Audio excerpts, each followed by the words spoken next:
I'm closing the door, Beady girl. Howdy everyone, welcome to Off the Water, welcome back. Today I want to talk to y'all about the Soybean. That's the reel that y'all saw me almost beat the Shimano SLX DC in a casting contest. Almost.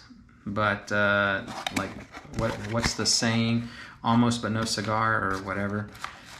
Anyhow, this guy right here definitely surprised me. By the looks of it, reading some of y'all's comments, it surprised some of y'all out there as well.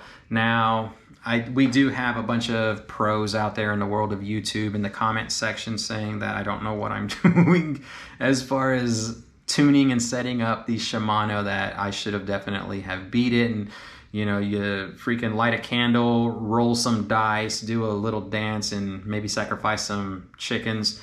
Then I could probably get the Shimano to like really just blow this thing out the water. But either way, that was its claim to fame in the like distance casting on how far it could actually go, and could it go toe to toe with the Shimano, and it darn near did.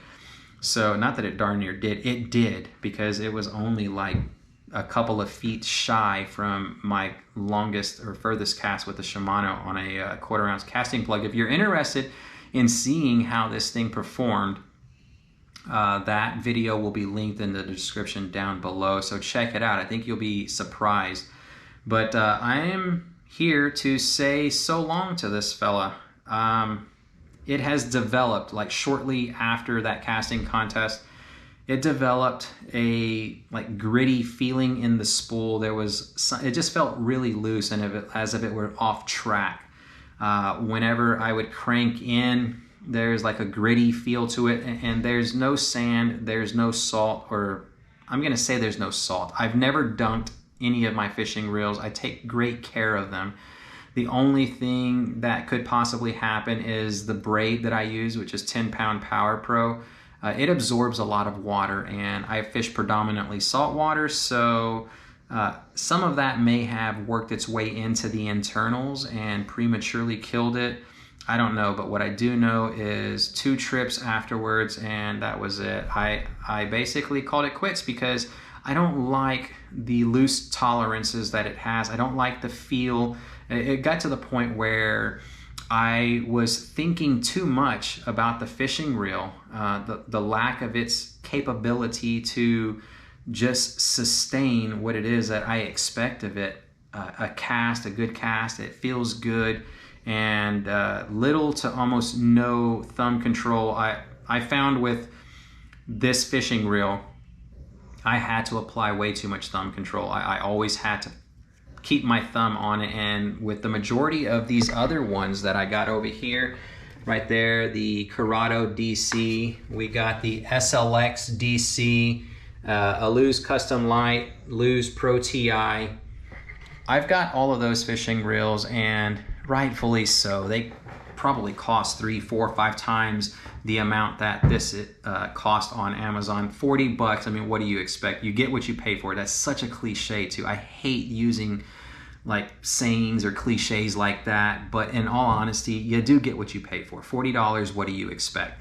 When it was new out of the box, it worked fine. I couldn't believe that, like, hey, I'm getting some really good casting distance. I'm zinging the little 1/8 ounce bugged lures in the salt, in the marsh, and it was just performing flawlessly. But then after I put it through a lot of high stress and a 1.5 months of use in salt water, it just all deteriorated and went downhill. So I started developing backlashes. No matter how much thumb control I applied, I did tinker around with the magnetic braking system over here, which is god-awful horrible.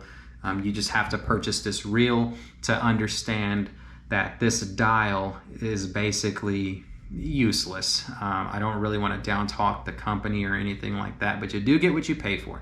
The other thing that like was the straw that broke the camel's back is when I'm cranking and retrieving line, the spool would reach a certain point where it got very stiff and hard, and you had to like muscle it through, gorilla torque the crank down.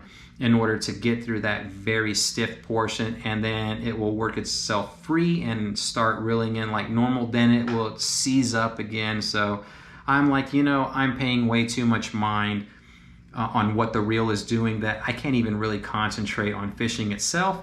And when you have all these other fishing reels that are top tier and there's nothing wrong with them, they work perfectly fine, I think it's time to put this fella away and go with something else that is a bit more reliable.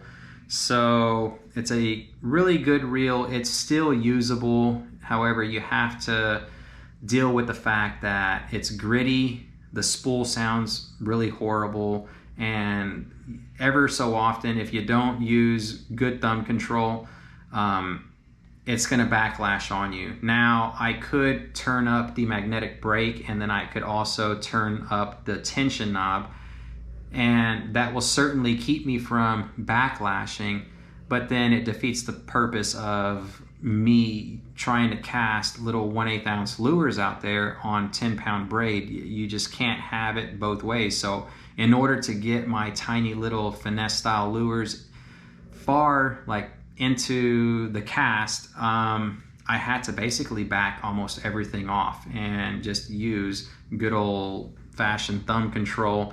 And it's just, to me, it's not worth it. So what's going to happen with this guy? I'm not doing a giveaway. For those of y'all that live here in the greater Houston area, my fishing grounds, if you see me out there and I'm not driving, I'm at a store, I'm on the water, whatever, don't hesitate to come over, say hi, and if I still have this thing, ask me for it, and it's yours absolutely free. I definitely want to see this thing still get some use, so I will carry it with me. It's going to stay in the truck whenever I go somewhere. And as long as I'm doing something by way of fishing and this thing is on me, it is yours. So that's just my way of saying thank you all for watching this channel. Thank you for watching the MDLR Fishing channel. And I think it's time for this guy to go to a new home, and hopefully one of y'all are going to be able to enjoy it, possibly lube it up or something like that, and still put some good use on it. So let's package this guy back up. I thank y'all for watching and supporting what it is that I do. Without y'all, there could not be, actually there could not be, that doesn't sound right. There wouldn't be a fishing channel and me going out there doing what I love on a daily. So thank you so much. If you're interested in the gear that I use to film this video, go down to my video description below. There's quite a few links, some of them for Amazon, mainly the camera that I'm using, and then this guy is going to be linked there, and then the rod that it used to be paired to is down there. I'm going to keep the rods because I think those Ambush series rods, the budget series from Old 18 Outfitters, those things, I think they have a lot more life in them, so I'm keeping those guys. And we got one more fishing reel left, which is the Piscifun Torrent, and maybe that guy will get its fair share of use and hopefully last a little bit longer than a month and a half, which this guy tapped out at, as far as it not being able to perform up to standard that I would expect a fishing reel to perform at. So neither here nor there. Let's give this guy to someone else. And again, I thank you so much. If you enjoyed this video, don't forget to click that thumbs up button. And any comments that you all want to leave, drop those down below. I certainly read everything, although I may not have an opportunity to respond to every comment. If you ask me a legitimate question that isn't just craziness, I will do my best to respond to y'all. So thank you so much again for watching, and I will see y'all next time whenever we're off the water.